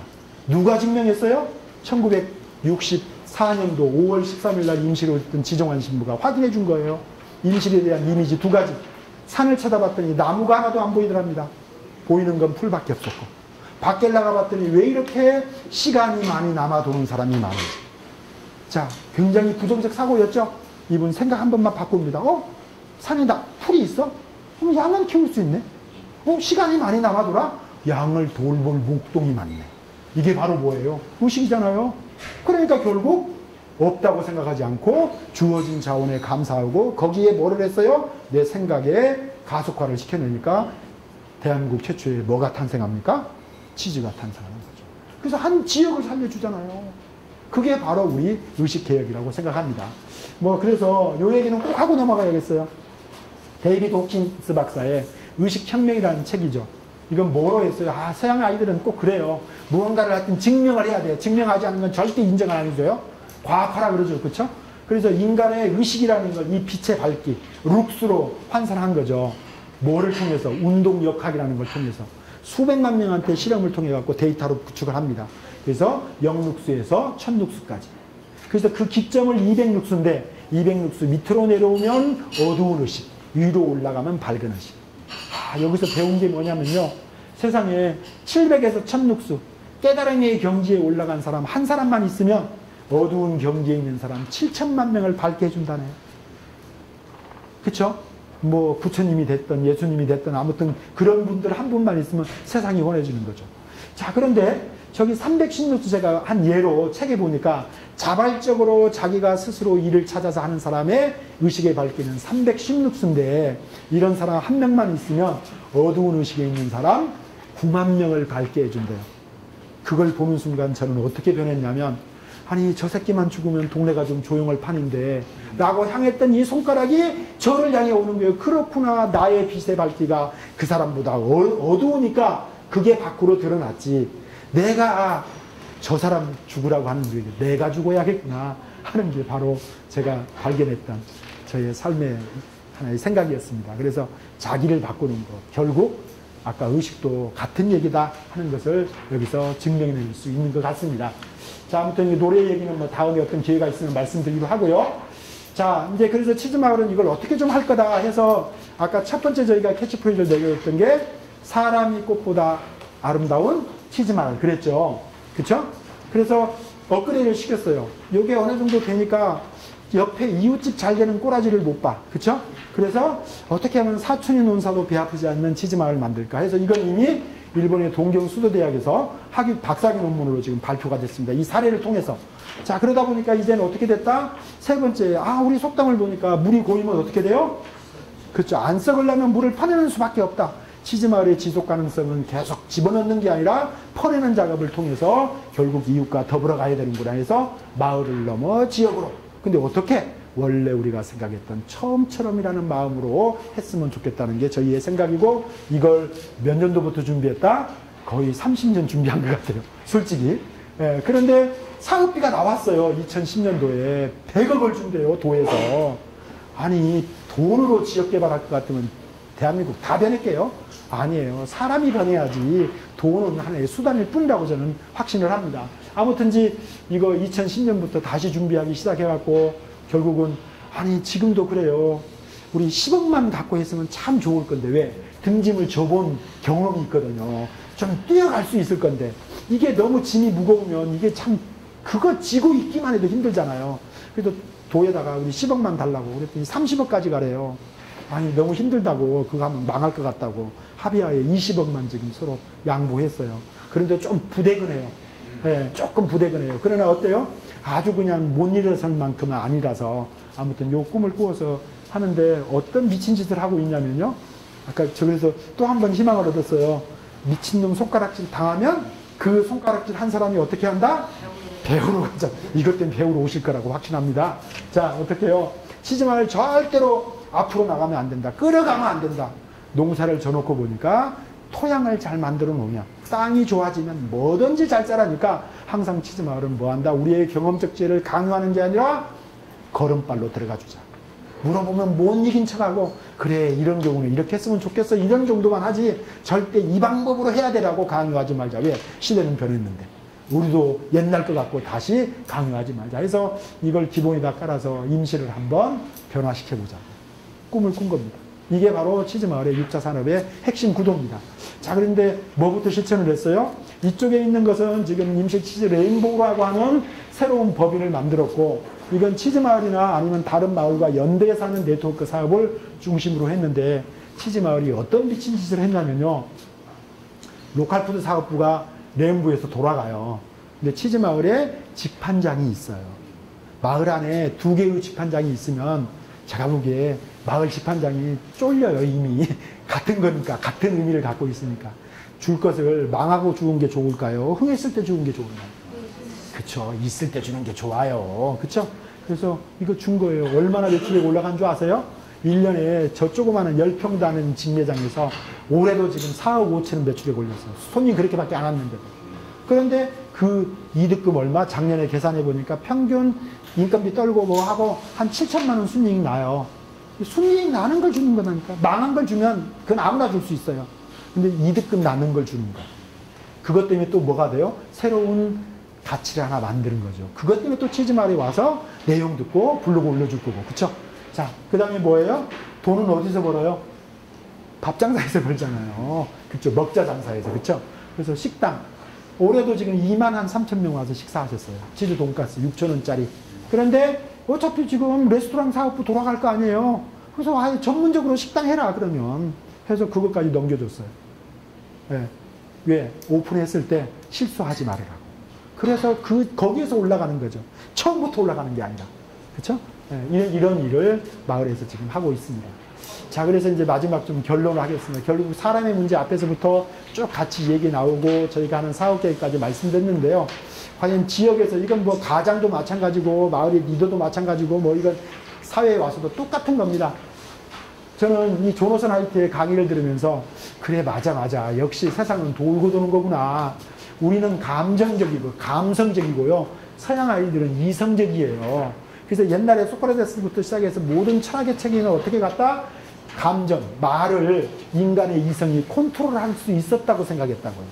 그게 지금까지 서양 사유의 체계의 핵심이었어요. 그런데 우리가 얘기한 게 아니라 서양의 학자들이 이게 틀렸다. 이성이 컨트롤하는 게 아니라 인간은 감성이 컨트롤하더라. 감성적인 민족이 어디예요? 동양문화권이잖아요. 그래서 21세기는 어디로 온다? 동양으로 올 수밖에 없다고 저는 이 근거를 통해서 확인할 수 있었습니다. 자, 그러면서 이 조노선 하이트 얘기 꼭 하고 좀 넘어가야겠어요. 우리가 생각하는 바른 마음이라는 건 뭐냐? 이분이 정의 내려요. 착한 것이라는 건 뭐고 선한 것이라는 뭐냐라고 정의를 하는데 세상에 우리가 생각했던 사고의 개념과는 전혀 달라요. 뭐라고 생각합니까? 도덕이란 내가 좋은 사람임을 다른 사람에게 설득하기 위한 나의 이성적 작업이래요. 근데 우리는 뭐라고 생각했죠? 지금까지 도덕이라는 건 순결한 거야. 내 목숨을 과도 바꿀 수 있는 거야 라고 생각했어요. 근데 이분은 정의를 이렇게 내리는 순간에 저는 솔직히 누가 이해가 돼요? IS가 이해가 되는 거예요. 그쵸? 지가 믿는 가치관이 최고라고 생각해 지 몸을 주는 거예요. 그러니까 이걸 미리 누가 알았어요? 예수는 봤던 거죠. 그러니까 뭐라 그런다? 네 몸을 불사르게 내어줄지라도 그 안에 뭐가 없으면 사랑이 없으면 울리는 꽹과리라고 사랑장에서 증명을 해놓고 있잖아요. 아, 그렇구나.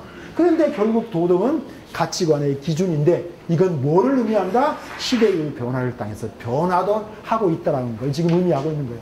그래서 앞에서 제가 변화를 얘기했고 뒤에서 지금 변화로 다시 마감을 지고 있는 겁니다. 그래서 이분이 이렇게 얘기하네요. 도덕은 직관이래요. 우리는 그저 믿고 싶은 것만을 믿는 거래요. 이게 바로 뭐예요? 종교도 마찬가지래요. 세상에나. 제가 한 얘기 아니에요. 세계적인 석학이에요. 한국어로 번역되어 있어요. 바른 마음이라고. 저 2번 읽었어요. 너무너무 재밌어서. 강의는 5번 들었고, 이분 강의요. 자, 2번째. 도덕은 6가지의 다양한 감정으로 되어 있대요. 볼까요? 배려. 반대말이 뭐죠? 피해보는 촉이 있으니까 배려가 나오죠. 그쵸? 자, 공평성은 뭘까요? 무언가 부정이 있으니까 공평해야 돼. 그쵸? 자, 자유. 무언가 눌려있으니까 자유로움이죠. 충성심. 반대의 배신이 깔려있죠. 권위는 뭐예요? 그쵸? 전복돼야 될 대상. 고귀함은 뭐예요? 에이, 그래도 인간 똑같아. 사는 꼬라지 보니까 추함으로 가는 거죠. 그쵸? 요 6가지에서 제가 강의를 들으면서 야야야 맞구나. 근데 여기는 너무 정치적으로 할까 해서 동네로만 풀고 들어갈게요. 반드시 6가지 행위를 놓고 보니까 세상에 밑에 있는 것들은 뭐다? 보수층이 좋아하는 거예요. 아니, 그렇잖아요. 충성심. 우리 지금 감 잡아요. 충성만 얘기 나와도. 권위. 어디 함부로 도전을 해. 하고 딱 누르는 거죠. 고귀함. 그쵸? 야, 얼마나 인간은 성스러운 건데. 그렇죠. 말릴 못너 같이 왜 그런 자태를 부려 더러운 인간이 이런 식으로 이제 가는 거죠. 요건 보수가 추구하는 가치고 위에 거 보세요. 이건 뭐예요? 진보가 추구하는 가치예요. 그러면서 이분이 설명을 합니다. 아니 여러분들 그냥 여기서 리얼하게 할게요. 방송 나와도 괜찮겠네. 이런 정도는. 뭐냐면 자 여러분들 보수를 찍어야 가난한 사람들이 콩고물이라도 얻어먹나요? 진보를 찍어야 콩고물이라도 얻어먹나요? 요 이론에서 딱 보면 반드시 진보를 찍어야 남는 게 있는데 붓대론 갖고 딱 들어가는 순간에 죽어도 안 찍는데 왜? 인간의 심리는 6가지가 한꺼번에 작동되니까. 그래서 조사를 했어요. 전 세계를 조사해서 설문을 딱 해봤더니 진보는 뭐만 잘하더라? 요 3가지만 잘하더라. 나머지는 낮아요. 요 3가지는. 웃기게 보는 거예요. 그런데 보수는 어떻게 극보수나 보수 쪽을 가서 보니까 이 6가지 영역이 중간 위쪽에서 뭉쳐 있는 거예요. 그러니까 찍으러 들어가는 순간 안 된다. 그러면서 제가 배운 게 바로 뭐다. 거기서 느낀 게 우리 동양 철학에서 음은 바로 음은 어디에 쳐야 된다. 양은 어디에 쳐야 된다? 음에 쳐야 된다. 진보가 뭐예요? 진보는 양이거든요. 양이 힘을 쓰려고 그러면 어떻게 된다? 반드시 보수에 쳐야 된다. 마을 경영도 똑같아요. 정치적 철학에 들어가 보면. 왜? 지금까지 살으셨던 어른들의 삶을 우습게 보는 척이 누구다? 진보 그룹이에요. 항상 도회지에서 들어오는 귀촌자들도 와서 보면 왜 저렇게 추잡스럽게 살아봐. 나 같으면 저렇게 안 살 건데. 근데 시간 10년만 지나면 그 뒤에서 알아요. 끄덕끄덕. 아, 저분들이 저런 식으로 해서 지금까지 살아내셨다고 그분을 존경하기 시작합니다. 네. 그래야 뭐가 없다? 실수가 줄어들어요. 아무튼 그 얘기는 나중에 갈등 문제에서 제가 같이 풀겠지만 오늘은 이걸 좀 기본으로 하고 가고요. 그 다음에 기가 막힌 얘기잖아요. 도덕은요. 세상에 뭉치게도 하지만 반대로 뭐다? 백성을 눈멀게도 만들더라. 그러니 리더는 어떤 자세를 취해야 되는 건지 2013년 9월 19일 날이 추석이었어요. 20일 날 가까운 완주에 사시니까 이제 한번 뵈러 가서 신부님한테 그랬어요. 신부님 걱정입니다. 임실 사람들이 치즈만 만들어서 팔으려고 그래요. 그 안에 신부님이 왜 치즈를 만들었는지 그 생각, 그 철학, 그 가치는 없는 것 같습니다. 어떻게 하면 좋을까요? 이게 지속성을 가지려면 그게 아닐 건데 그 생각을 붙잡고 고추 농사도 짓고 쌀 농사도 짓고 뭐를 해야 될 건데 했더니 신부님이 성경 말씀을 주는 게 아니라 노자 도덕적 말씀을 주는 게 노자 도덕적 말씀이에요. 여기에 다 들어있어. 내가 이런 마음으로 한국에 들어왔다고. 1959년 12월 8일 날 한국 왔다고. 근데 성경에는 이 얘기가 띄엄띄엄 있는데 노자 도덕경은 한쪽에다 뭐를 부숴놨다고. 아유 얼마나 제가 기겁을 해요. 그래서 몇 장에 있는데요. 이제 자기도 끝까지는 안 읽어봤대요. 그래서 이제 와서 스마트폰을 뒤졌죠. 1장에서부터 시작해서 81장까지. 그랬더니 이 내용의 핵심이 어디 들어가 있다? 도덕경 8장에 들어가 있더라는 거죠. 상선약수장. 즉 물에 대한 걸로 도를 설명하잖아요. 수선이 만물이 부쟁하고 물이라고 하는 녀석은 만물을 이롭게 하면서 절대 뭐 하지 않는다? 부쟁, 다투지 않는다. 그러면서 뭐라 그래요? 처중인지소 늘 낮은 곳에 처하기를 좋아하므로 고 기어도라 도에 가깝다 하면서 이제 물에 대해서 뭐 마음 찾고 뭐 찾고 이렇게 쭉 나가요. 근데 그 해석을 이렇게 하는 거예요. 세상에 제가 일부러 한 번은 싹 뺐어요. 핵심이 뭐예요? 지도자는 찾아가라는 겁니다. 두 번째 뭐예요? 그들과 함께 더불어 살아라는 얘기입니다. 세 번째가 핵심 포인트입니다. 절대적으로 가르쳐라 들지 말아라. 배우는 자세로 들어가라. 네 번째, 그러면 사랑할 수밖에 없을 것이다. 돈 없다고 생각하지 말아라. 그들이 알고 있는 것으로 시작해라. 외국 거 100개 와봤자 금방 벤치마킹이에요. 그리고 그건 수요가 많지는 않아 갖고요. 금방 그냥 과잉 생산으로 가요. 했던 게 최고예요. 우리의 이 자연환경 속에서 지켜나온 거.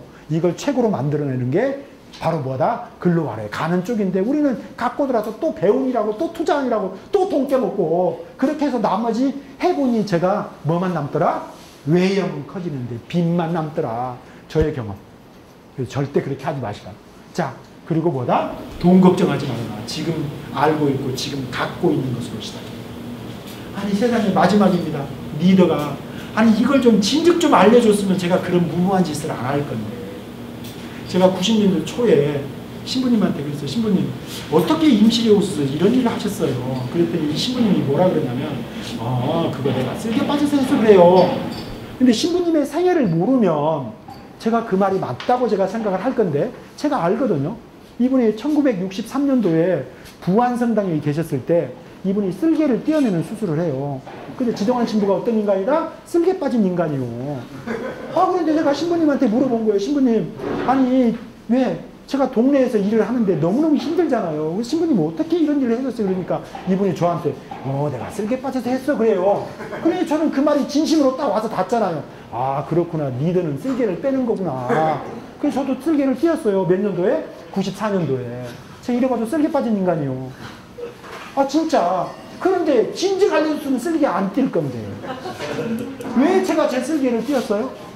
아니 내가 동네에서 일했는데 왜 이렇게 안 알아줘? 안 알아준다고 저 혼자 애를 먹고라니까 뭐가 생겨 저한테? 사리가 생기잖아요. 그게 돌이지 뭐야 참으니까. 사리가 별것 아니에요. 신부님들이 스님들이 늘 뭐 하고 있어요? 참잖아. 다 모든 게 득도한다는데 그쵸? 그러니까 뭐로 생겨? 돌로 생긴다니까요. 저는 어디로 바뀌었어요? 담으로 바뀌었지 쓸개로. 그러니까 띄어냈으니까 빠진 놈이죠. 그런데 17장에 하지주장이에요. 모든 일이 이루어지고 난 뒤에 뭐 할 거다? 절대 지도자한테 고맙다고 안 할 것이다.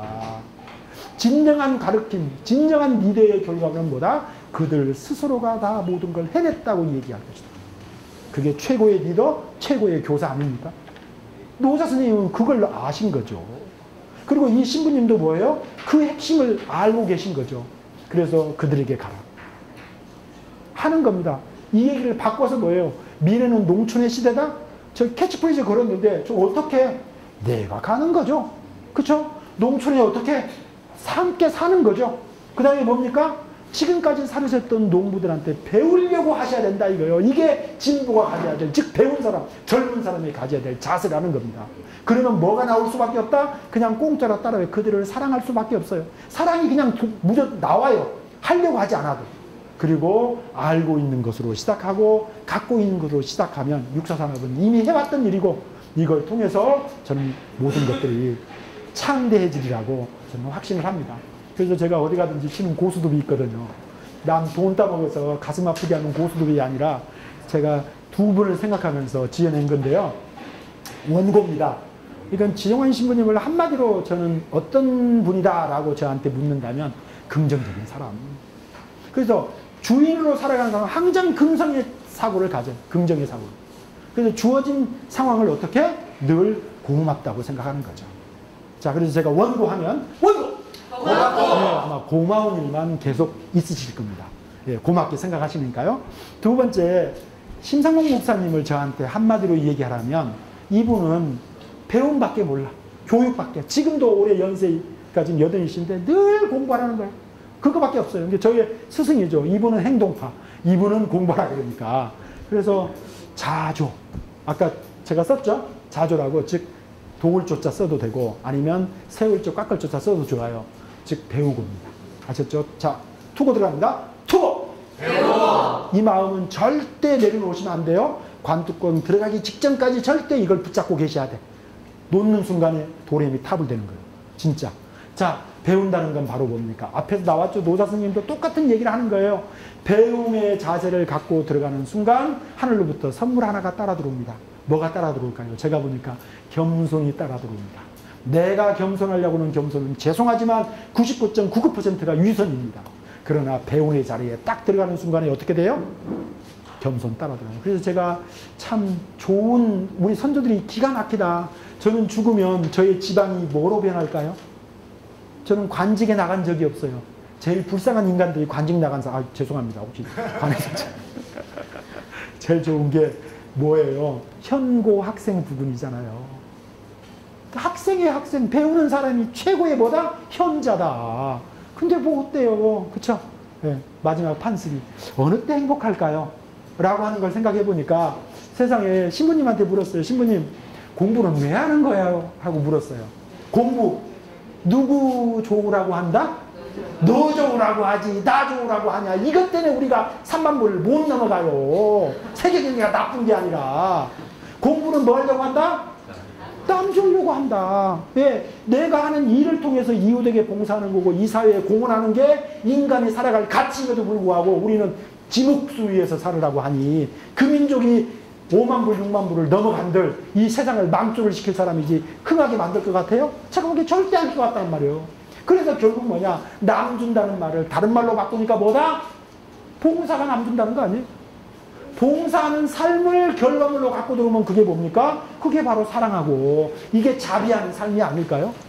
틀렸나요? 그렇죠. 그래서 판쓰리는 뭐다? 여기가 자비하고가 지금 안 나왔잖아요. 사랑하고 글로 나왔으니까 제가 쓰리고 하면 전부 자비하고 그래야 공평해지잖아요. 그렇죠? 자, 판슨 들어갑니다. 자, 쓰리고 자비하고. 예, 이때만이 세상이 행복해질 거라고 생각하며 자원타령 그만합시다. 그렇죠? 주어진 환경에 감사하면서 함께 살아가시 바랍니다.